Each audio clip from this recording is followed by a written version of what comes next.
Adapted from archaic translation by Robert Chalmers. Jataka number 73.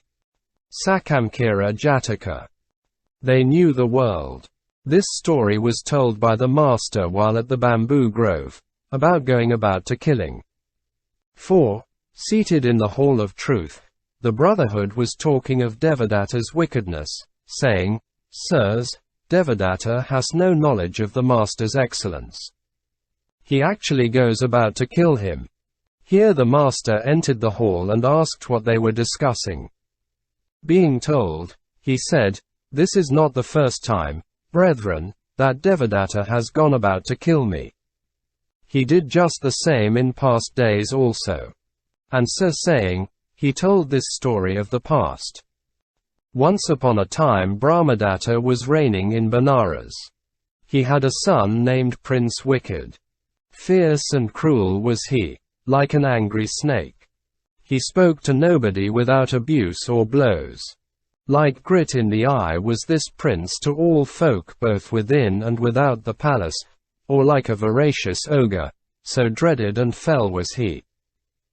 One day, wishing to enjoy himself in the river, he went with a large group of attendants to the waterside. And a great storm came on, and utter darkness set in. Hi there! Cried he to his servants. Take me into mid-stream, bathe me there, and then bring me back again. So they took him into mid-stream and there took advice together, saying, What will the king do to us? Let us kill this wicked wretch here and now. So in you go, you pest! They cried, as they throw him into the water. When they made their way ashore, they were asked where the prince was, and replied, We don't see him. Finding the storm come on, he must have come out of the river and gone home ahead of us. The courtiers went into the king's presence, and the king asked where his son was. We do not know, sire, said they. A storm came on, and we came away in the belief that he must have gone on ahead. At once the king had the gates thrown open. Down to the riverside he went and asked diligent search to be made up and down for the missing prince. But no trace of him could be found. 4.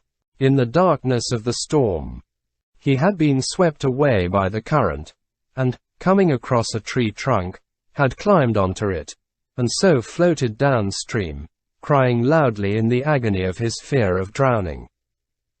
Now there had been a rich merchant living in those days at Benares, who had died, leaving 40 crores buried in the banks of that same river.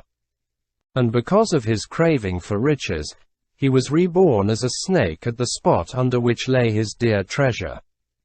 And also in the exactly same spot another man had hidden 30 crores, and because of his craving for riches was reborn as a rat at the same spot. In rushed the water into their living place. And the two creatures, escaping by the way by which the water rushed in, were making their way across the stream, when they were by chance upon the tree trunk to which the prince was clinging. The snake climbed up at one end, and the rat at the other. And so both got a footing with the prince on the trunk. Also there grew on the river's bank a silk cotton tree, in which lived a young parrot.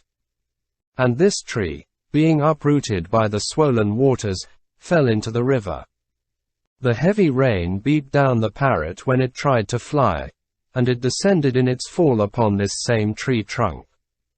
And so there were now these 4 floating down, stream together upon the tree. Now the bodhisattva had been reborn in those days as a Brahman in the northwest country. Renouncing the world for the hermit's life on reaching manhood, he had built himself a hermitage by a bend of the river.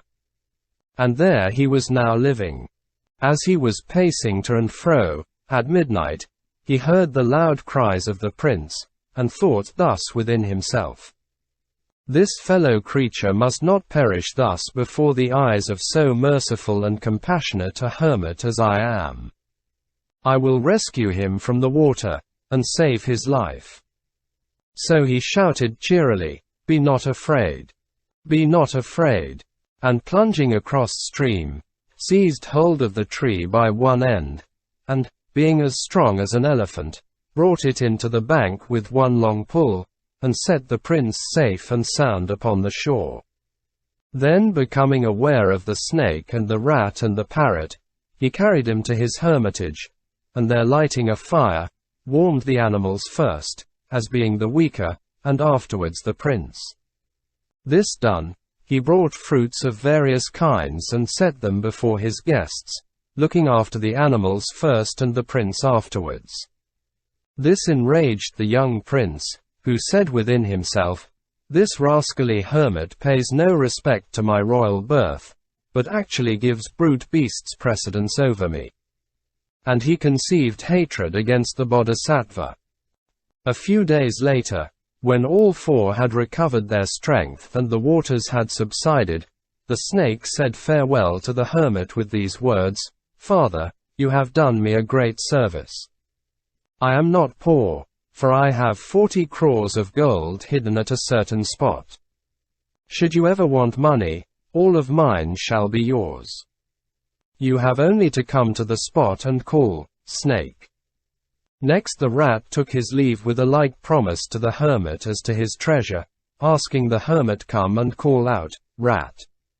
Then the parrot said farewell, saying, "Father, silver and gold have I none.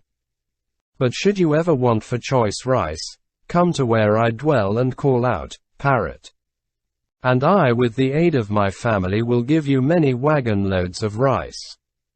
Last came the prince. His heart was filled with lowly ingratitude and with a determination to put his well-wisher to death, if the bodhisattva should come to visit him. But, concealing his intent, he said, "Come, father, to me when I am king, and I will give you all the 4 necessities." So saying, he took his departure, and not long after succeeded to the throne. The desire came on the bodhisattva to put their words to the test. And first of all he went to the snake and standing hard by its dwelling, called out, "Snake."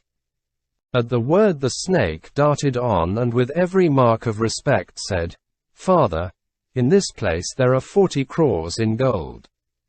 Dig 'em up and take them all." "It is well," said the bodhisattva. "When I need them, I will not forget." Then asking farewell to the snake, he went on to where the rat lived, and called out, "Rat."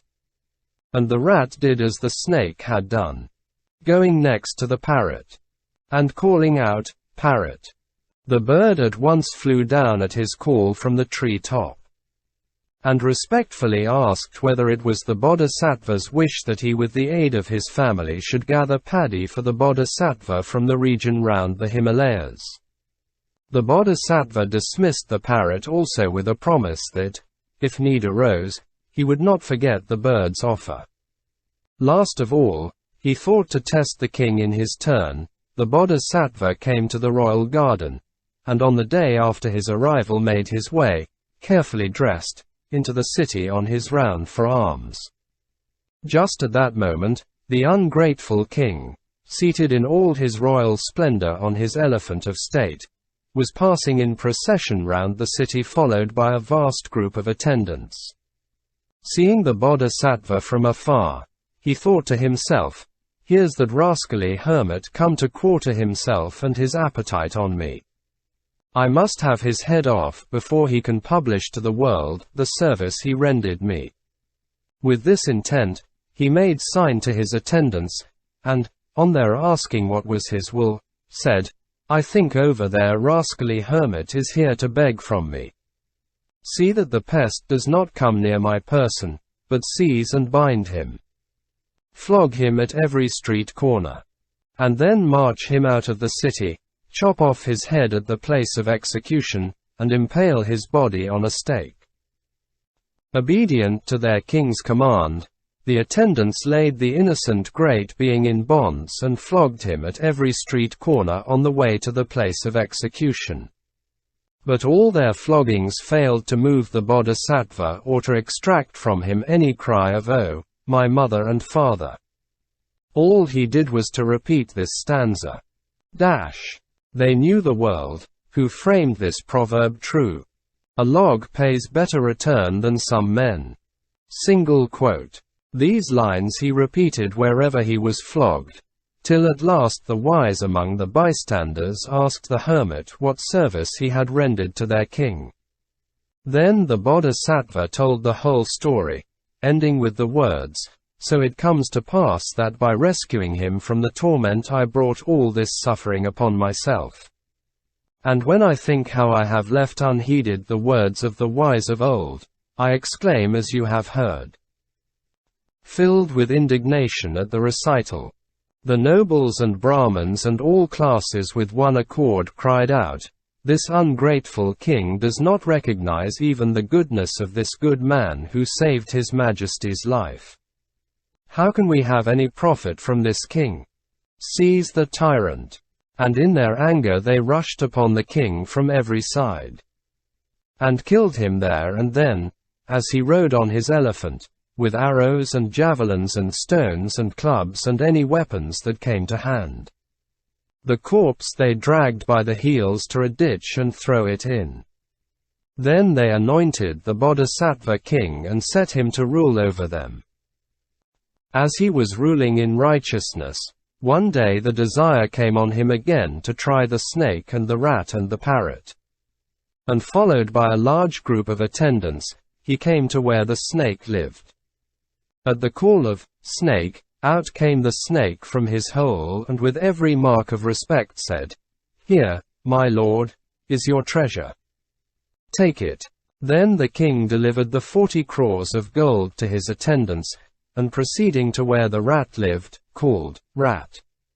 Out came the rat, and saluted the king, and gave up its 30 crores. Placing this treasure too in the hands of his attendants, the king went on to where the parrot lived, and called, "Parrot." And in like manner, the bird came, and bowing down at the king's feet asked whether it should collect rice for his majesty. "We will not trouble you," said the king, "till rice is needed. Now let us be going." So with the 70 crores of gold, and with the rat, the snake, and the parrot as well, the king journeyed back to the city. Here, in a noble palace, to the state story of which he mounted, he caused the treasure to be lodged and guarded. He had a golden tube made for the snake to dwell in, a crystal casket to house the rat, and a cage of gold for the parrot. Every day too by the king's command food was served to the 3 creatures in vessels of gold, sweet parched corn for the parrot and snake, and scented rice for the rat. And the king filled with charity and all good works. Thus in harmony and goodwill one with another, these 4 lived their lives. And when their end came, they passed away to fare according to their deeds. Said the master, "This is not the first time, brethren, that Devadatta has gone about to kill me. He did the like in the past also." His lesson ended. He explained the relation and identified the birth by saying, "Devadatta was king wicked in those days, Sariputra the snake, Moggallana the rat, Ananda the parrot, and I myself the righteous king who won a kingdom." Source: adapted from archaic translation by Robert Chalmers. Jataka number 74. Rukadharma Jataka. United, forest-like. This story was told by the master while at Jetavana monastery, about a quarrel concerning water which had brought suffering upon his family clan. Knowing of this, he passed through the air, sat cross-legged above the river Rohini, and emitted rays of darkness, startling his family clan. Then descending from mid-air, he seated himself on the river bank and told this story with reference to that quarrel. Opening parenthesis. Only a summary is given here. The full details will be told in the Kanala Jataka. Closing parenthesis. But on this occasion the master addressed his family clan, saying, "It is good, sire, that family should dwell together in harmony and unity. For, when family are at one, enemies find no opportunity. Not to speak of human beings, even sense-lacking trees should stand together. For in past days in the Himalayas a storm struck a sal-forest. Yet, because the trees, shrubs, bushes, and creepers of that forest were interlaced one with another, the storm could not overthrow even a single tree, but passed harmlessly over their heads. But alone in a courtyard stood a mighty tree. And though it had many stems and branches, yet, because it was not united with other trees, the storm uprooted it and laid it low. For which reason, you two should dwell together in harmony and unity. And so saying, at their request he told this story of the past. Once upon a time when Brahmadatta was reigning in Benares, the first king Vessavana died, and Sakka sent a new king to reign in his stead. After the change, the new king Vessavana sent word to all trees and shrubs and bushes and plants, asking the tree spirits each choose out the dwelling that liked them best. In those days, the bodhisattva had come to life as a tree spirit in a sal-forest in the Himalayas. His advice to his family in choosing their habitations was to shun trees that stood alone in the open, and to take up the dwellings all round the dwelling which he had chosen in that sal-forest. On this the wise tree spirits, following the bodhisattva's advice, took up their quarters round his tree. But the foolish ones said, "Why should we dwell in the forest? Let us rather seek out the domain of men, and take up our dwellings outside villages, towns, or capital cities. For spirits who dwell in such places receive the richest offerings and the greatest worship." So they departed to the domain of men, and took up the dwelling in certain giant trees which grew in an open space. Now it fell out upon a day that a mighty storm swept over the country. Nothing did it avail the solitary trees that years had rooted them deep in the soil and that they were the mightiest trees that grew. Their branches snapped. Their stems were broken. And they themselves were uprooted and thrown to earth by the storm. But when it broke on the sal-forest of interlacing trees, its fury was in vain. For, attack where it might, not a tree could it overthrow. The sad spirits whose livings were destroyed, took their children in their arms and journeyed to the Himalayas. There they told their sorrows to the spirits of the sal-forest, who in turn told the bodhisattva of their sad return. It was because they listened not to the words of wisdom, that they have been brought to this, said he. And he unfolded the truth in this stanza.